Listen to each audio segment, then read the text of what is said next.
Hello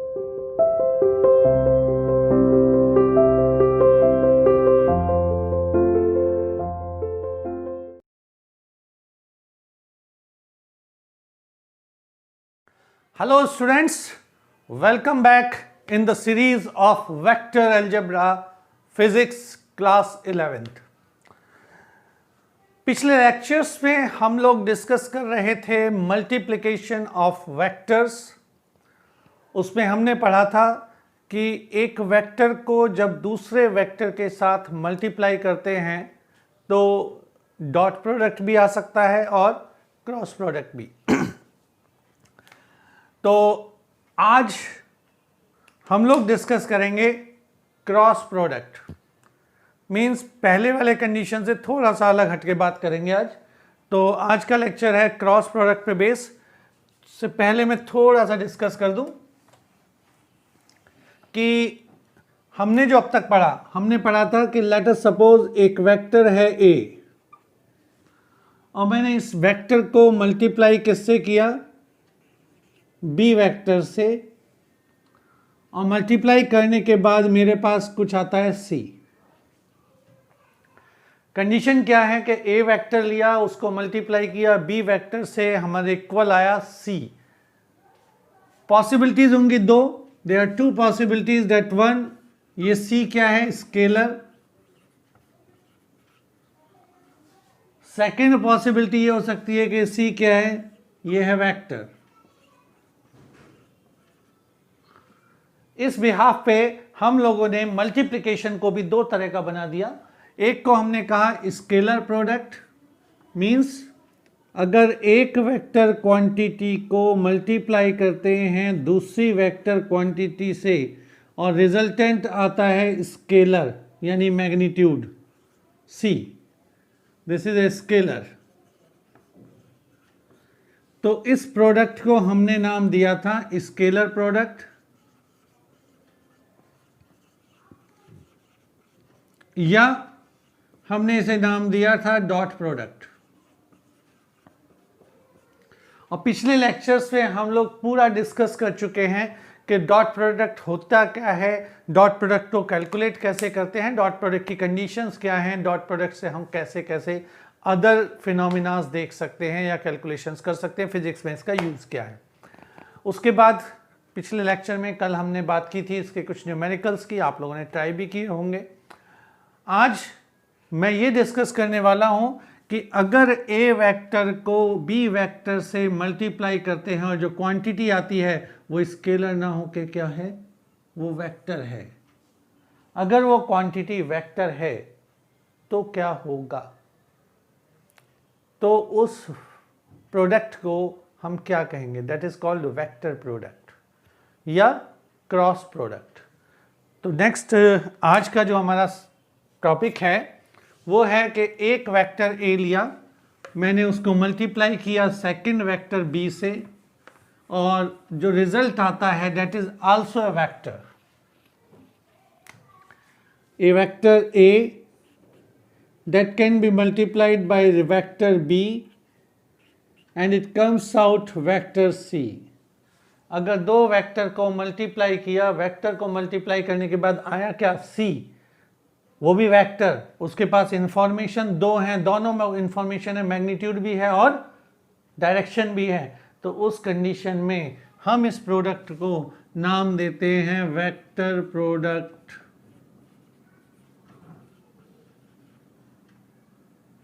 या vector multiplication. Sign लगाएंगे cross, इसका दूसरा नाम होता है क्रॉस प्रोडक्ट।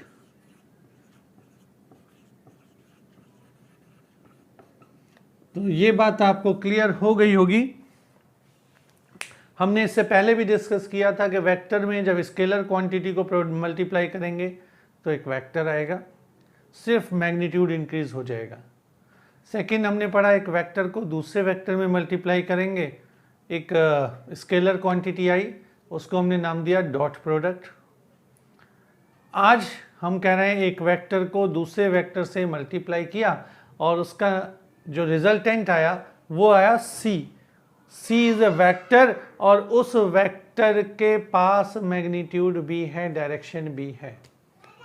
तो हम लोग जो करेंगे वो क्या करेंगे उसके ऊपर देखते हैं। अब इसको डिफाइन करते हैं कि क्रॉस प्रोडक्ट डिफाइन कैसे होता है।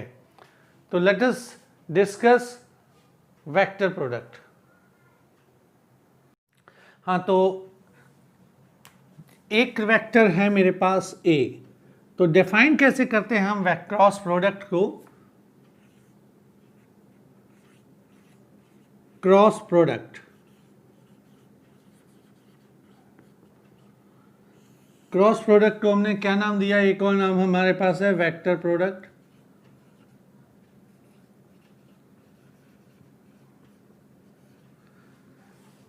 लेट्स सपोज एक वेक्टर है A, दूसरा वेक्टर है B, और मैंने इन दोनों का क्रॉस प्रोडक्ट किया। क्रॉस प्रोडक्ट करने पर बेटा डेफिनेशन आती है इसकी कि vector A B sine theta. ध्यान से देखिए कि पहले क्या था A डॉट B और उसको करने पे आता था A B कॉस थीटा, लेकिन अब की बार क्या आ रहा है A cross B that is equals to A B sine theta, जिसमें A क्या है, A is the magnitude of vector A। ऐसे ही B क्या है, magnitude of vector B। And what is theta? Theta is the angle between A vector and B vector। लेकिन अभी हमने ये कहा कि जो वेक्टर प्रोडक्ट है जिसको हम कह रहे हैं क्रॉस प्रोडक्ट, इसके अंदर एक डायरेक्शन भी होती है, लेकिन इस कंडीशन में अभी तक मैंने इसकी डायरेक्शन शो नहीं करी। तो डायरेक्शन कैसे शो करेंगे, वेक्टर में डायरेक्शन कैसे शो करेंगे, ये कहेंगे नॉर्थ की तरफ, ये कहेंगे साउथ की तरफ, ऐसा नहीं होगा। हम इसकी डायरेक्शन के लिए इसको एक यूनिट वेक्टर से मल्टीप्लाई करेंगे एन कैप। मैंने इसको एक यूनिट वेक्टर से मल्टीप्लाई किया जो कि है एन कैप, यानी means this N cap gives you the direction of vector A cross vector B. तो N cap unit vector gives direction of resultant. ये कंडीशन आती है हमारे पास ए क्रॉस बी की। डिस्कस करते हैं कि एन कैप यानी इसका जो वेक्टर है इसकी डायरेक्शन क्या होगी। अभी तो हमें ये पता चल रहा है कि ए बी साइन थीटा। चलिए एक काम करते हैं, एक छोटा सा क्वेश्चन कि मान लीजिए एक वेक्टर है ये, the vector is 4 Newton, second vector is this one, ये डिस्टेंस हो गई 2 न्यूटन 2 मीटर, और मुझे इन दोनों वेक्टर्स का क्रॉस प्रोडक्ट निकालना है। 2 यूनिट हटा देते हैं, जनरल करते हैं कि 4 है इसका मैग्नीट्यूड, इसका 2 है, दोनों के बीच का एंगल है 30। तो इसका हमें एक क्रॉस प्रोडक्ट निकालना है। कैसे करेंगे, बड़ा सिंपल मेथड होगा करने के लिए। ए क्रॉस बी, अभी मैंने क्या कहा, मैं सिर्फ मैग्नीट्यूड की बात करूंगा। तो अभी तक मैं कह रहा हूं 2 वेक्टर हैं, दोनों के बीच का एंगल है 30 डिग्री, एक 4 है एक 2 है। तो क्या होगा बेटा, ये आएगा 2 इंटू 4 इंटू साइन 30। साइन 30 की वैल्यू होती है 1/2, तो ये कैंसिल हो गया, आंसर आ गया 4। यहाँ 4 आया बट इसकी डायरेक्शन क्या हुई, यहाँ नहीं है। तो डायरेक्शन क्रॉस प्रोडक्ट में कैसे पता लगाते हैं, हमने ये तो कह दिया A cross B is equals to A B sine theta N cap, लेकिन एन कैप किधर होगा, ऊपर होगा, नीचे होगा, दाएं होगा, बाएं होगा, किधर होगा, उसके लिए हम लोग यूज करते हैं राइट हैंड थंब रूल या स्क्रू रूल। तो राइट हैंड थंब रूल कैसे यूज़ करेंगे, क्या इसका फिनोमिना होगा, और वेक्टर की डायरेक्शन, प्रोडक्ट की डायरेक्शन कैसे बताएगा, चलिए इसे डिस्कस करते हैं। अब इसके लिए मैं ये कंसीडर कर लेता हूँ कि मेरे पास दो वेक्टर हैं ए और बी, और दोनों के बीच एक एंगल बन रहा है थीटा। हमने इन दोनों वेक्टर्स को क्या किया, प्रोडक्ट किया। लेट्स सपोज दिस वन, एक वेक्टर हो गया ये ए, क्लियर। दूसरा वेक्टर है, second vector is this one, vector B, और इसका एंगल हो गया ये थीटा। ये एक प्लेन पर है लाइक दिस, ऐसे करके एक वेक्टर ये हो रहा, एक वेक्टर ये है, एक वेक्टर ये है।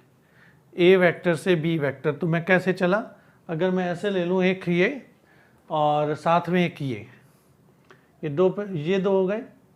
तो अगर मैं ऐसे चलता हूँ, ये दो हैं, ये ए वेक्टर है, ये बी वेक्टर है, और ए से मैं ऐसे चला बी की ओर, ठीक है। तो क्या हुआ, A cross B means like this.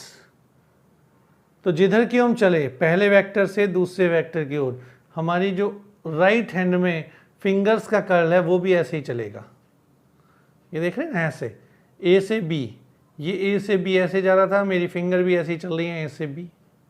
तो ये जो थंब होगा, this thumb, this gives you the direction of resultant. कैसे, यहां देखते हैं कि ए यहां पर है, बी यहां पर है, तो जो रिजल्टेंट होगा,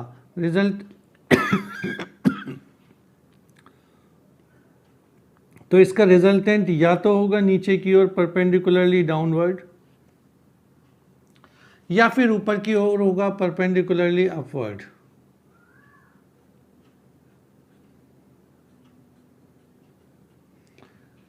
अब किधर होगा उसके लिए मैंने क्या किया, right hand thumb rule use किया। ये देखिए यहां पर ए से मैं चलता हूं, क्योंकि हम लोग क्या कर रहे हैं, हम लोग कैलकुलेट कर रहे हैं ए क्रॉस बी। तो ए से मैंने लिया, फिंगर्स को आगे बढ़ाया और बी की ओर गया ऐसे। ये थंब किधर है, अपवर्ड, बाहर की ओर। तो इसका मतलब ए क्रॉस बी का जो रिजल्टेंट होगा वो क्या होगा, अपवर्ड डायरेक्शन में। ये हो गया हमारा resultant A B sine theta N cap. तो by the help of this right hand rule you can easily find out the direction of resultant of a cross product। फिर से देखिए कैसे, ए से मैंने अपनी फिंगर्स का एक कर्ल बनाया, कर्ल बनाते हुए ए से मूव किया बी की ओर। तो ये थंब जो है मेरा, ये क्या दे रहा है आपको, रिजल्टेंट किसका, ए क्रॉस बी का, A B sine theta N cap. अब ये जो एन कैप है ये परपेंडिकुलर होता है ए के। इसका मतलब क्या है कि रिजल्टेंट ऑफ क्रॉस प्रोडक्ट जो होता है वो परपेंडिकुलर होता है ए वेक्टर के, साथ ही साथ ये परपेंडिकुलर होता है वेक्टर बी के। Means resultant of A cross B is always perpendicular to this A and this B। जिन वेक्टर के क्रॉस प्रोडक्ट को कर हमें रिजल्टेंट मिला, वो रिजल्टेंट उन दोनों वेक्टर्स का हमेशा परपेंडिकुलर होगा। इसको इस तरह से भी समझ सकते हैं, देखिए कि हमने डायरेक्शन निकाली A क्रॉस B। अभी अगर मैं कहता हूं B cross A, B cross A, तो क्या होगा, ए बी साइन थीटा, इसको मैं लिख सकता हूं बी ए साइन थीटा। मैग्नीट्यूड तो सेम ही रहा जी। अब डायरेक्शन की बात करते हैं बेटा, डायरेक्शन क्या होगी। तो डायरेक्शन के लिए अब मुझे कर्ल कैसे, पहले मैं चला था ए से बी ऐसे, अब कैसे हो गया बी से ए, यानी इस तरह से। तो थंब कहाँ गया मेरा, अंदर की ओर, यानी डाउनवर्ड। तो अब की बार क्या हो गया, एन कैप तो आया, ये दिखने में तो ऐसे ही है, लेकिन इसकी डायरेक्शन कैसी हो गई, डाउनवर्ड। पहले डायरेक्शन कैसी थी, अपवर्ड। इसका मतलब बी क्रॉस ए अलग चीज हो गई, ए क्रॉस बी अलग हो गया। ये दोनों ही चीज़ें डिफरेंट हो गई। तो एक ये जो क्रॉस प्रोडक्ट होता है इसके अंदर मैग्नीट्यूड भी हमने देख लिया, मैग्नीट्यूड होता है, इसके अंदर डायरेक्शन भी होती है, हम लोगों ने इसकी डायरेक्शन भी देखी। अब हम देखते हैं कि इसकी प्रॉपर्टीज़ क्या हैं, क्या क्या प्रॉपर्टीज़ ये रखता है। तो प्रॉपर्टीज़ में सबसे पहली प्रॉपर्टी तो यही हुई जिसे हम कहते हैं कॉम्यूटेटिव प्रॉपर्टी, कि in cross product A cross B is not equal to B cross A। Properties में हमने क्या देखा, प्रॉपर्टीज ऑफ क्रॉस प्रोडक्ट,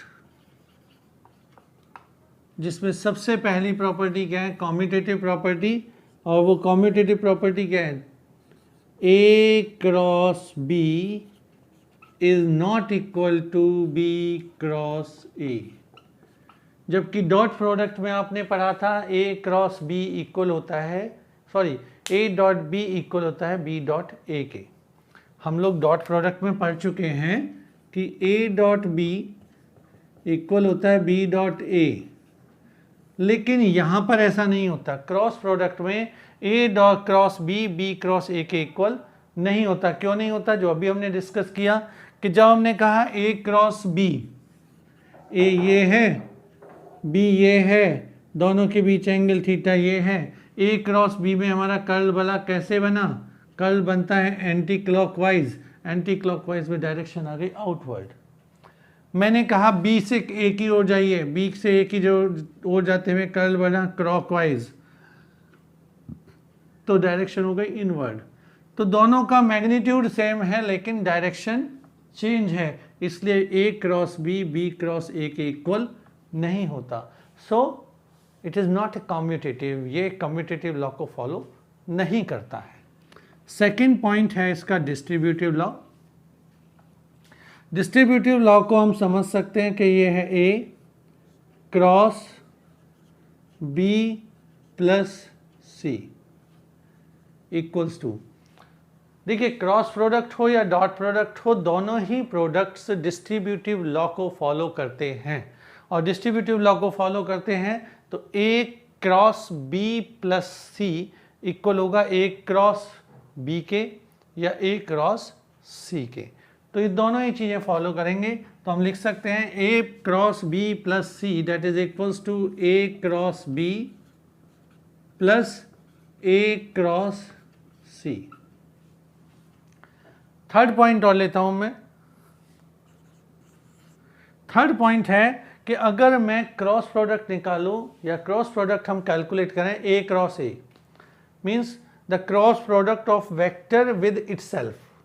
अगर एक वेक्टर है A, उसको मैंने क्रॉस प्रोडक्ट निकाला, क्रॉस प्रोडक्ट कैलकुलेट किया उसी के साथ, तो क्या होगा A into A sine theta N cap.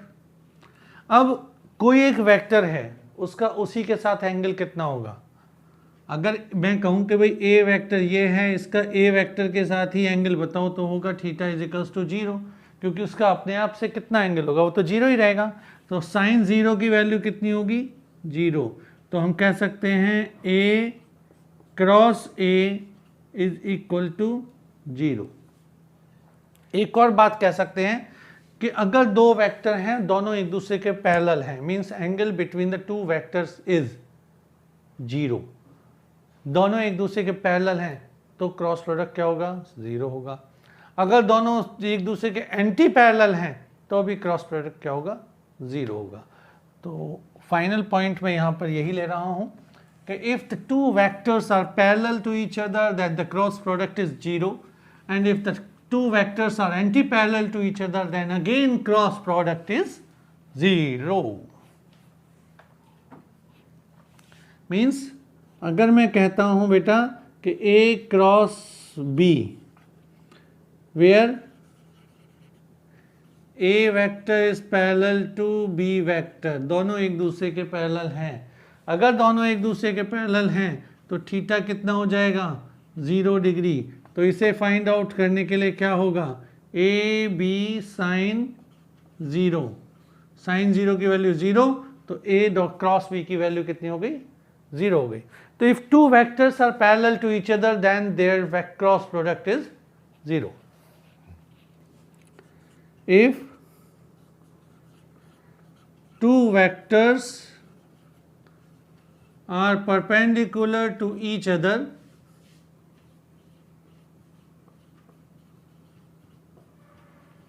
then cross product is 0.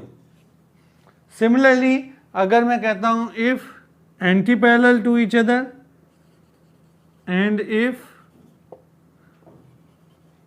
anti-parallel to each other then again cross product is 0.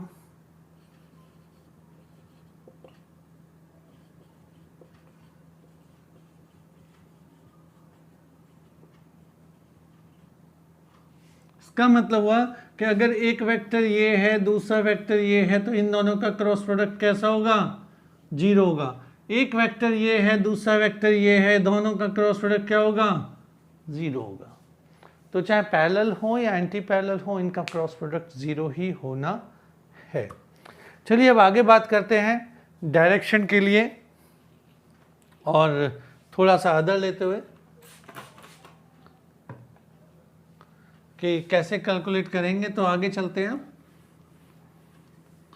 कि अगर मैं कहता हूं 3 वेक्टर मेरे पास हैं, 3 एक्सिस है, 3 axis are X Y Z, और हमें पता है कि एक्स एक्सिस पर जो यूनिट वेक्टर होता है वो होता है आई, वाई एक्सिस पर जो यूनिट वेक्टर होता है वो होता है जे, और के एक्सिस पर जो यूनिट वेक्टर होता है वो है के.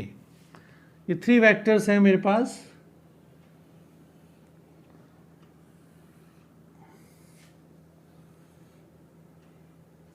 ध्यान से देखना, समझने की कोशिश करना, अगर ना आए तो रिपीट करके देखना, 2-3 बार में तो क्लियर हो ही जाएगा. ये x, ये y, ये z. ये x एक्सिस है, ये y एक्सिस है, ये z एक्सिस है. हमें पता है तीनों एक्सिस एक दूसरे के परपेंडिकुलर होते हैं, तीनों में 90 डिग्री का एंगल होता है. i की वैल्यू, j की वैल्यू, k की value, these are the unit vector. तो हम जानते हैं कि i vector, j vector and k vectors are the unit vectors of x, y and z axis respectively. ठीक है. अब देखते हैं जी क्या होता है. सबसे पहले हम चलते हैं एंटी क्लॉकवाइज, यानी I cross J, I cross J की तरफ.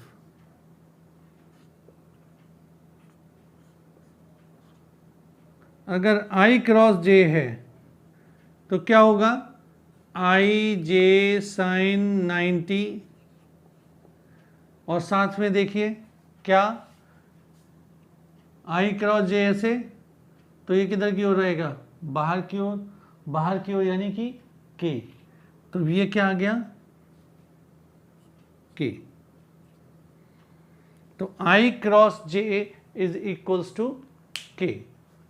यहां पर हम देख पा रहे हैं कि अगर हम दो वेक्टर्स का मल्टीप्लाई करते हैं यूनिट वेक्टर का, तो वहां पहले जैसा होता था I dot J is equals to 0. यहां 0 नहीं आएगा, यहां आएगा I cross J equals to K.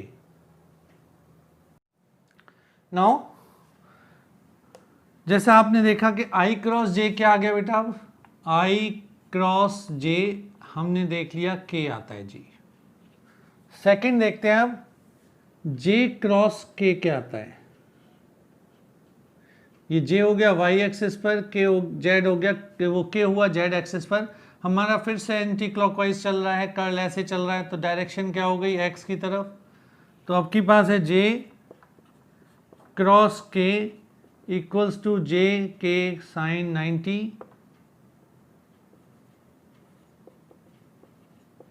I cap, ये 1 हो जाता है, दैट मीन्स I कैप. तो फिर से हम देख रहे हैं I क्रॉस J हुआ, तो आया के, जे क्रॉस के हुआ तो आया आई।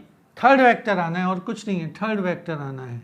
तो जे क्रॉस आई, जे क्रॉस के, सॉरी जे क्रॉस के तो आ गया आई। इसको मैं दूसरे पैटर्न से एक साइकिल बना के समझाने की कोशिश करता हूँ।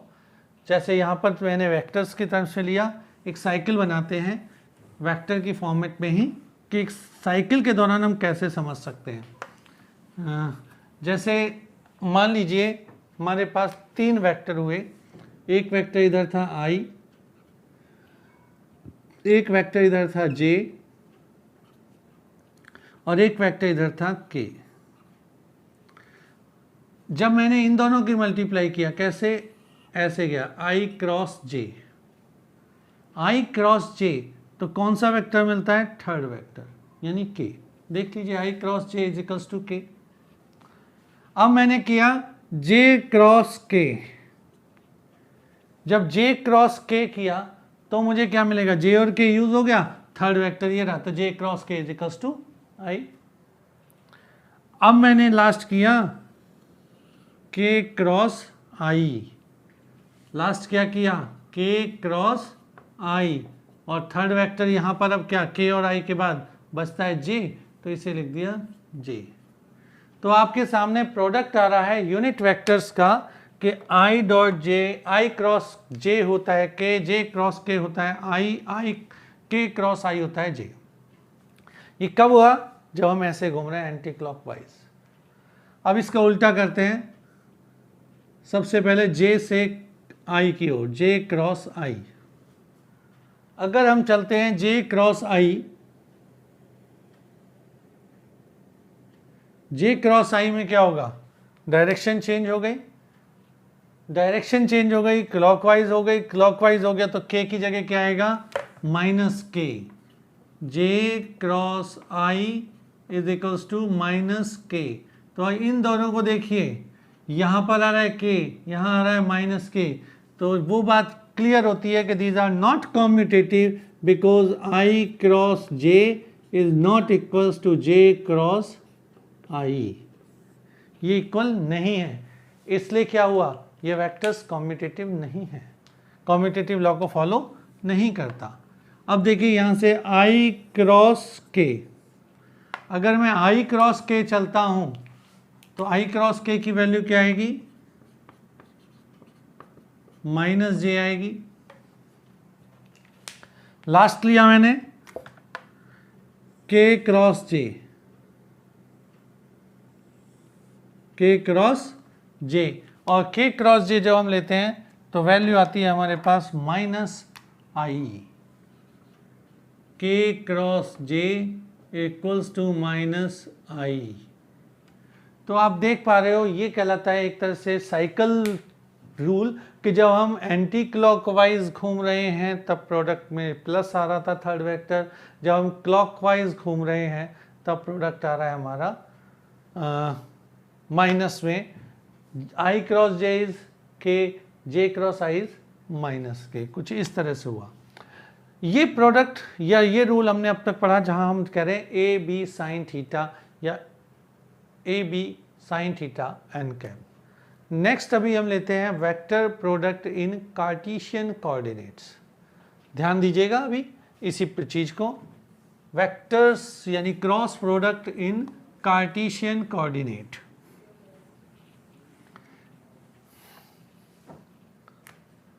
लेट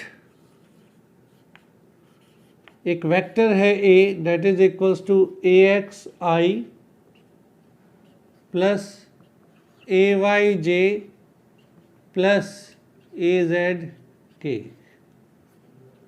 इसका क्रॉस प्रोडक्ट निकाल रहा हूं मैं, कैलकुलेट कर रहा हूं किसके साथ,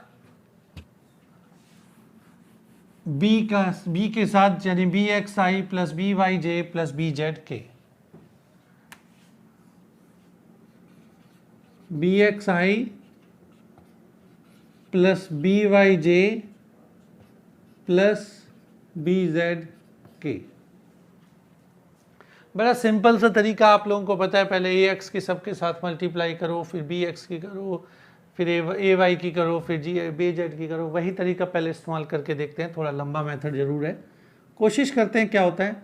तो सबसे पहले मैंने ए एक्स को मल्टीप्लाई किया बी एक्स के साथ, देखते हैं क्या आता है। देखो बेटा, ये आया A X B X I cross I, फिर आया plus A X B Y I cross J, फिर आया A X B Z I cross K. Next अब हम लेंगे ए वाई को बारी बारी तीनों के साथ, plus A Y B x J cross I, plus A Y B Y J cross J, plus A Y B Z J cross के, plus A Z B x के cross I, plus A Z B Y के cross J, plus A Z B Z के cross के। देखो बेटा, आपको ये सारी चीज़ें लिखी हुई दिख रही हैं, मैंने सभी को लिया, टोटल 9 टर्म्स हमारे पास आ गए। लेकिन इसे सॉल्व करने से पहले एक बार ध्यान देना वही चीज़ कि आई क्रॉस आई क्या वैल्यू होगी, 0 होगी, यानी सेम वेक्टर जो होगा उसकी वैल्यू क्या होगी, 0 होगी। दूसरा हमने किया आई क्रॉस जे होगा के, जे क्रॉस के होगा आई, के क्रॉस आई होगा जे। ठीक है, देखो सबसे पहले इसे लेते हैं, आई क्रॉस आई बिकम्स 0, तो मैं यहाँ लिख दूँ, यहाँ लिख के चलते हैं। देखिए क्या होता है, पहला वाला टर्म आया मेरे पास 0। सेकेंड है ए X B Y I cross J, I cross जे क्या वैल्यू होगी, के, तो हम क्या लिखेंगे, plus A X B Y के। अब लास्ट आ जाइए आई क्रॉस के क्रॉस आई की वैल्यू है जे, तो आई क्रॉस के की हो जाएगी माइनस जे, तो वैल्यू आएगी माइनस ए X B Z J, minus हो जाएगा क्योंकि आई क्रॉस के की वैल्यू माइनस जे। ये ऊपर वाले तीनों टर्म हमने कैलकुलेट कर लिया। अब आगे चलते हैं, जे क्रॉस आई आई क्रॉस जे की वैल्यू है के, तो जे क्रॉस आई कितना हो जाएगा, माइनस के, तो माइनस ए वाई बी एक्स के, ये भी कैलकुलेट हो गया। जे क्रॉस जे, इसको हम 0, जे क्रॉस के की वैल्यू होती है आई, तो ये हो जाएगा ए वाई बी जेड आई। आप देख रहे हो हमने तीनों वेक्टर्स, ये 3 टर्म्स भी कैलकुलेट कर लिए हैं।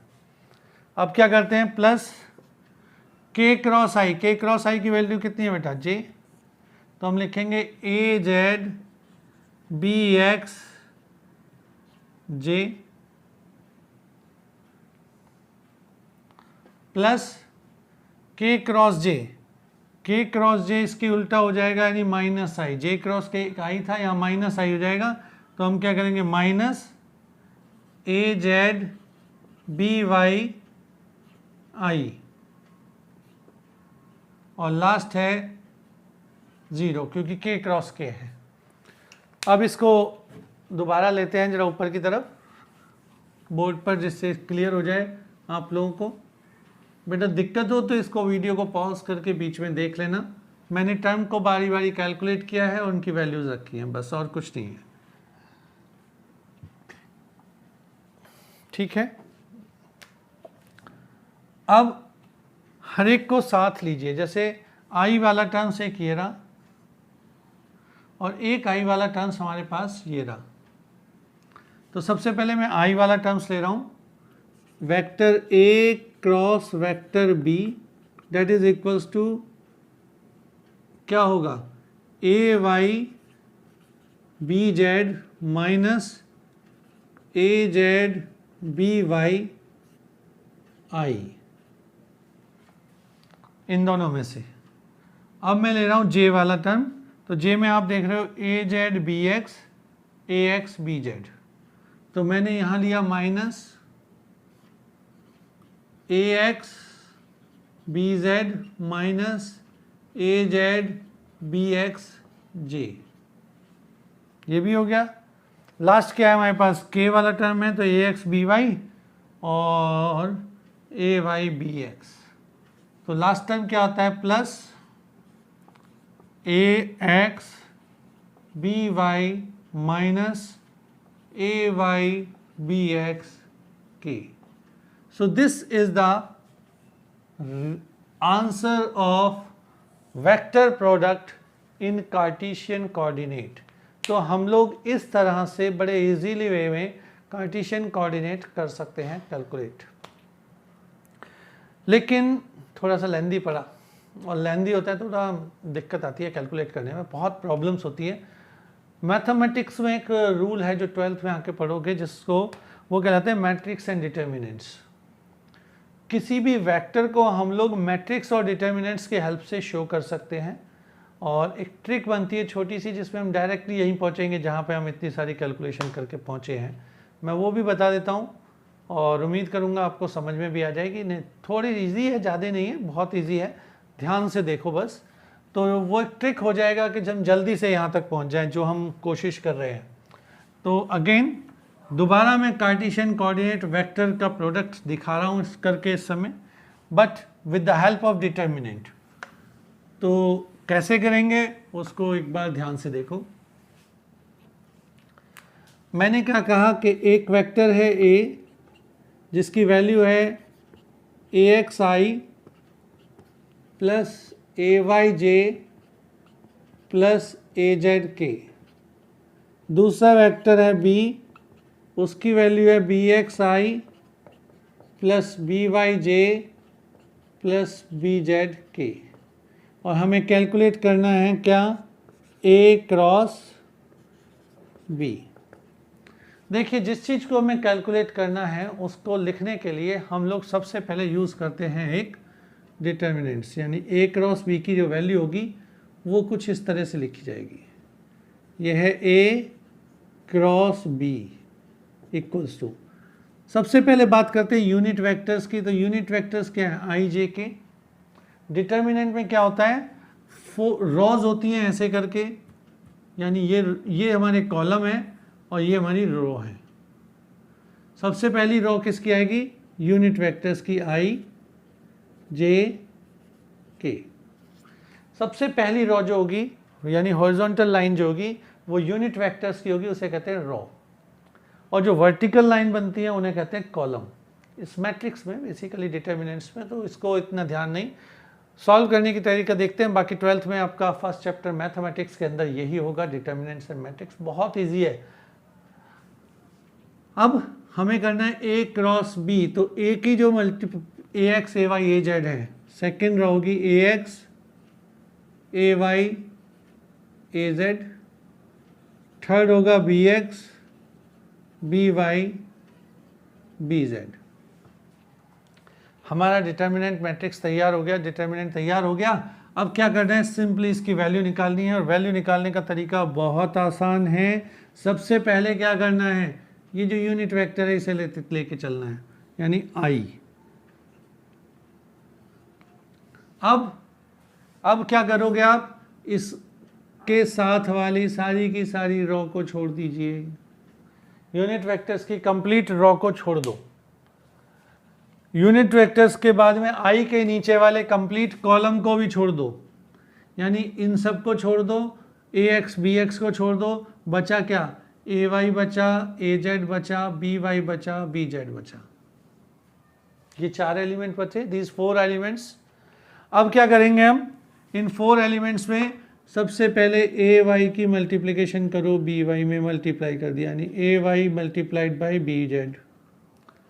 दूसरा काम क्या करेंगे, ए जेड को मल्टीप्लाई करेंगे बी वाई में, लेकिन बीच में माइनस लगाएंगे। कैसे? हमने क्या किया, A Y B Z minus A Z B Y. बहुत इजी है, ध्यान से देखना, यही चीज आपका फाइनल रिलेशन आया था अभी कैलकुलेट करके, यहाँ एक लाइन में आ रहा है। नेक्स्ट के लिए सेकंड टर्म आया, मैं इन्हें हटा रहा हूँ। सेकंड टर्म जब आएगा तो सेकंड टर्म है जे, तो हम लोग पहला प्लस में था, दूसरे टर्म को कर देंगे माइनस जे। अब जब माइनस जे किया तो जे के साथ वाले यूनिट वेक्टर्स को सबको छोड़ दो, जे के साथ वाले कॉलम को भी छोड़ दो, जो वेक्टर ले रहे हैं उसी के कॉलम को छोड़ना है। आई लिया था, आई का कॉलम छोड़ा, जे लिया, जे का कॉलम छोड़ दो, यानी ये रो छोड़ दीजिए, ये कॉलम छोड़ दीजिए, बचा क्या, A X A Z B X B Z. Multiply किसकी करोगे, सबसे पहले ए एक्स की मल्टीप्लाई करी बी जेड में, फिर माइनस किया और फिर ए जेड की मल्टीप्लाई करी बी एक्स में, तो क्या बना हमारा, A X B Z minus A Z B X. देखिए बड़ा इजीली आपका सेकंड टर्म भी आ गया। लास्ट फिर से प्लस के, अब के लिखा तो अब के भाई बहनों को हटा दो, भाई बहन मीन्स के साथ जो ये वाले कॉलम रो है ये हटा दीजिए, कॉलम को हटा दीजिए, बचा क्या, A X A Y B X B Z. तो सबसे पहले ए एक्स की मल्टीप्लाई करी बी वाई में, माइनस किया ए वाई का बी एक्स में।